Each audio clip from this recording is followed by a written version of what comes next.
தனக்குத்தானே விரோதமாய் பிரிந்திருக்கிற எந்த வீடும் நிலைத்திருக்காது என்று வேதம் ஆணித்தரமாய் சொல்லுகிறது. இன்றைக்கு நம்ம வீடு எப்படி இருக்கிற, ஒற்றுமையா இருக்கிறோமா? 4 பேர் இருந்தா 4 பேர் 4 திசையில 4 பேரும் பேசுகிறோமா?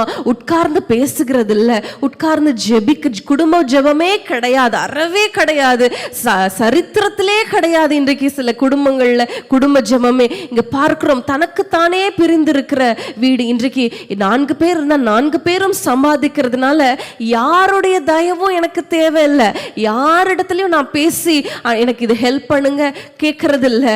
நான் என் வாழ்க்கை, நான் சம்பாதிக்கிறேன், ஏன் பணம், நான் யாருக்கும் நான் அடிபணிஞ்சு போகணும்னு இல்லை. அப்படிப்பட்ட இருதயங்கள் இருக்குமானால் வேதம் சொல்லுகிறது அப்படிப்பட்ட வீடு நிலைத்திருக்காது.